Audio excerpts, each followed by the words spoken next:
MC ന്യൂസിലേക്ക് സ്വാഗതം. പ്രധാന വാർത്തകൾ. വേനൽ മഴയോടൊപ്പം വീശിയടിച്ച കാറ്റിൽ തുവൂർ മേഖലയിൽ വ്യാപക നാശനഷ്ടം. കാർഷിക വിളകൾ നശിച്ചു. മരങ്ങൾ പൊട്ടിവീണ് ഗതാഗതവും വൈദ്യുതിയും മുടങ്ങി.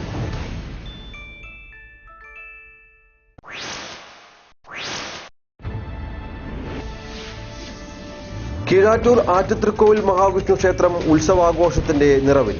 പ്രതിഷ്ഠാദിനാഘോഷ ചടങ്ങുകൾ 3 നാൾ പിന്നിട്ടു.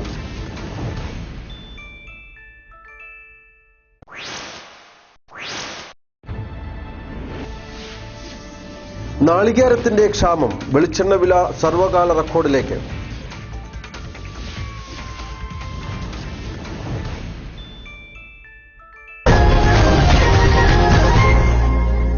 വാർത്തകളുടെ വിശദാംശങ്ങളിലേക്ക്.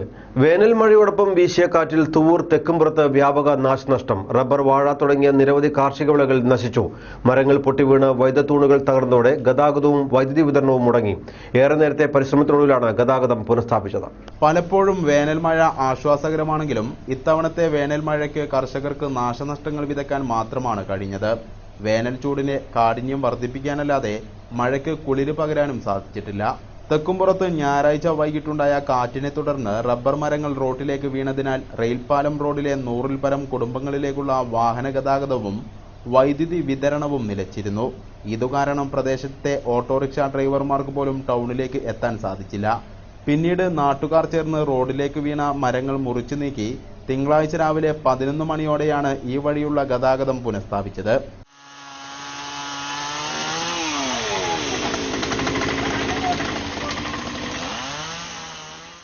കാട്ടുപന്നികളുടെ ആക്രമണം വ്യാപകമായ തെക്കുംപുറം ഭാഗത്ത് കാറ്റിന്റെ കലികൂടി തുടർന്നതോടെ കർഷകർ ഏറെ പ്രതിസന്ധിയിലായി.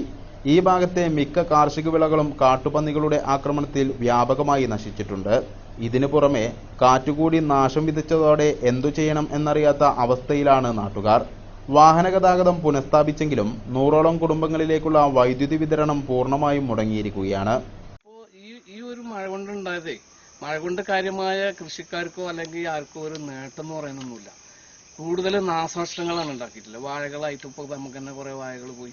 അതുപോലെ റബ്ബർ ഇപ്പോൾ ബ്ലോക്കായി പെട്ടെന്ന് തന്നെ വീണ്. ഇതൊക്കെ വലിയ പ്രശ്നങ്ങൾ ഉണ്ടാക്കാൻ ഈ മഴ കൊണ്ട് കഴിഞ്ഞിട്ടുള്ളൂ.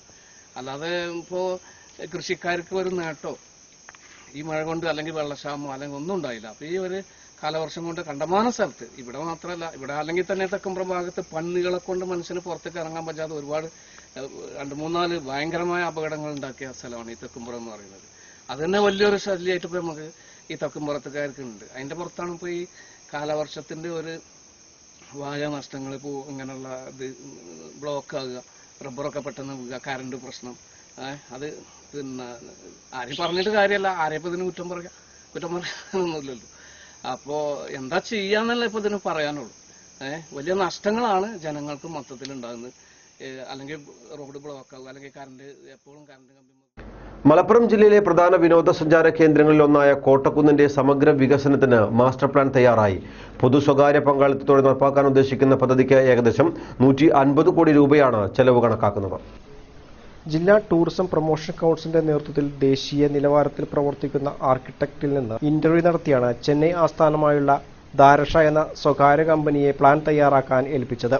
കർണാടക, ഗോവ, രാജസ്ഥാൻ, ഹരിയാന, പഞ്ചാബ് തുടങ്ങിയ സംസ്ഥാനങ്ങൾ ടൂറിസം പദ്ധതികൾ ഈ കമ്പനി നേരത്തെ ഏറ്റെടുത്തിരുന്നു. തീർത്തും പരിസ്ഥിതി സൗഹൃദ ടൂറിസമാണ് ലക്ഷ്യമിടുന്നതെന്നും നിർദ്ദിഷ്ട പദ്ധതി സംബന്ധിച്ച വിദഗ്ധരുമായുള്ള വിശദ ചർച്ചകൾക്കും വിശകലനങ്ങൾക്കും ശേഷമാണ് അന്തിമ തീരുമാനം കൈക്കൊള്ളുവെന്നും മന്ത്രി അറിയിച്ചു.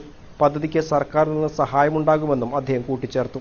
അടുത്ത 25 വർഷത്തെ വികസനം കണക്കാക്കിയാണ് മാസ്റ്റർ പ്ലാൻ രൂപകൽപ്പന ചെയ്യുന്നത്. നിലവിൽ കോട്ടക്കുന്നിലുള്ള സൗകര്യങ്ങൾ നിലനിർത്തുകയും മെച്ചപ്പെടുത്തുകയും ചെയ്ത് പുതിയ പദ്ധതികൾ നടപ്പാക്കാനാണ് ഉദ്ദേശിക്കുന്നത്. ജില്ലയിലെത്തുന്ന ടൂറിസ്റ്റുകൾക്ക് ഒരു ദിവസം മുഴുവൻ കോട്ടക്കുന്നിൽ ചെലവഴിക്കാൻ വിധം വിവിധ വിനോദസഞ്ചാര കാര്യങ്ങൾ ഒരുക്കാനാണ് പദ്ധതി ലക്ഷ്യമിടുന്നത്. ഇതിനു പുറമെ മികച്ച സൗകര്യങ്ങളോട് കൂടിയ കോൺഫറൻസ് ഹാളും വിശാലമായ കുളവും ലൈറ്റ് ആൻഡ് സൗണ്ട് ഷോ അടക്കം ഓപ്പൺ എയർ തിയേറ്ററും പദ്ധതിയിലുണ്ട്. സന്ദർശകർക്ക് പ്രവേശന ഫീസിന് പുറമെ വിവിധ വിനോദങ്ങൾക്ക് പ്രത്യേക ഫീസാണ് പ്ലാൻ നിർദ്ദേശിക്കുന്നത്. കീഴാറ്റൂർ ആറ്റുതൃക്കോവിൽ മഹാവിഷ്ണു ക്ഷേത്രത്തിൽ നടക്കുന്ന ഉത്സവാഘോഷം 3 നാൾ പിന്നിട്ടു. ഒരാഴ്ചക്കാലം നീണ്ടുനിൽക്കുന്ന ആഘോഷ പരിപാടി ഏപ്രിൽ 26-നാണ് തുടങ്ങിയത്. പ്രതിഷ്ഠാദിനാഘോഷം, ആറാട്ടുത്സവം, കളമ്പാട്ട് എന്നിവയാണ് ക്ഷേത്രത്തിൽ നടക്കുന്ന ആഘോഷ പരിപാടി. മെയ് 3-ന് ആഘോഷ പരിപാടികൾ സമാപിക്കും.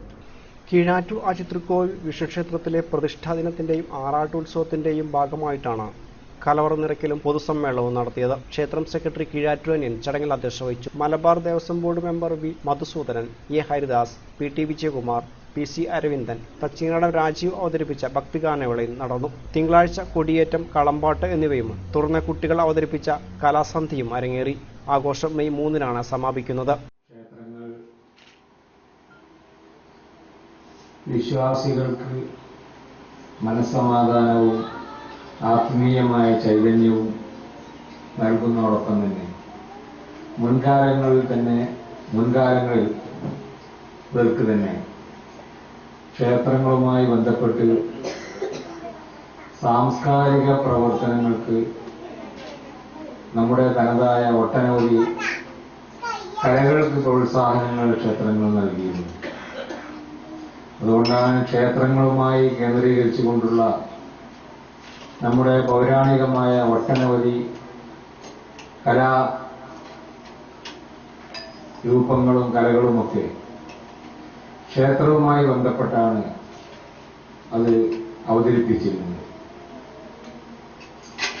അത് നമ്മുടെ സംസ്കാരത്തിന്റെ, നമ്മുടെ സംസ്കൃതിയുടെ ഒക്കെ തന്നെ ഭാഗമായി ഒരു വലിയ വളർച്ചയിലേക്ക് ഇന്ന് വന്നിട്ടുണ്ട് എന്നുള്ളത് യാഥാർത്ഥ്യമാണ്.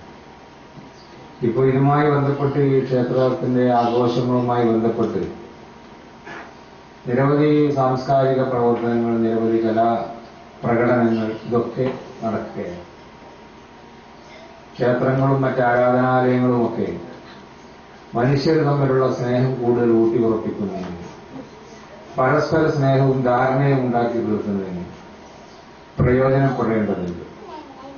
വിശ്വാസികൾ പരസ്പരം സ്നേഹിക്കുവാനും പരസ്പരം ബഹുമാനിക്കുവാനും ആദരിക്കുവാനും ഒക്കെയുള്ള ഒരു വിശാലമായ ഹൃദയം ഉണ്ടാക്കി തീർക്കുക എന്നുള്ളത് യഥാർത്ഥത്തിൽ വിശ്വാസത്തിന്റെ ഭാഗമാണ്. കീഴാറ്റൂർ ആറ്റുതൃക്കോവിൽ ക്ഷേത്രത്തിലേക്ക് കോൺക്രീറ്റ് റോഡ് യാഥാർത്ഥ്യമായി. അഡ്വക്കേറ്റ് എം ഉമ്മർ MLA തന്റെ പ്രാദേശിക വികസന ഫണ്ടിൽ നിന്നും അനുവദിച്ച 2.50 ലക്ഷം രൂപ ചെലവഴിച്ചാണ് റോഡ് നിർമ്മിച്ചത്. പ്രതിഷ്ഠാദിനാഘോഷത്തിന്റെ ഭാഗമായുള്ള പൊതുസമ്മേളനം ഉദ്ഘാടനം ചെയ്യാനെത്തിയ MLA റോഡ് ക്ഷേത്രത്തിനും വിശ്വാസികൾക്കുമായി സമർപ്പിച്ചു. പതിറ്റാണ്ടുകളായി മൺപാതയായി കിടന്നിരുന്ന ക്ഷേത്രം റോഡാണ് കോൺക്രീറ്റ് ചെയ്ത് ഗതാഗത യോഗ്യമാക്കിയത്. പല തവണകളിലായി ക്ഷേത്രത്തിലെ വിവിധ പരിപാടികൾക്കായി എത്തിയിരുന്ന മണ്ഡലം MLA കൂടിയായ അഡ്വക്കേറ്റ് എം ഉമ്മർ MLA തന്റെ പ്രാദേശിക വികസന ഫണ്ടിൽ നിന്നാണ് ക്ഷേത്ര റോഡിന്റെ നവീകരണത്തിന് ഫണ്ട് അനുവദിച്ചത്. 2 മീറ്റർ വീതിയിലും 52 മീറ്റർ നീളത്തിലുമുള്ള കോൺക്രീറ്റ് ജോലിക്കായി 2 ലക്ഷം രൂപയാണ് MLA അനുവദിച്ചത്. പ്രസ്തുത ഫണ്ട് ഉപയോഗിച്ച് നവീകരിച്ച റോഡ് കഴിഞ്ഞ ദിവസം ക്ഷേത്രം വിശ്വാസികൾക്കായി MLA സമർപ്പിച്ചു. ഇടവേള.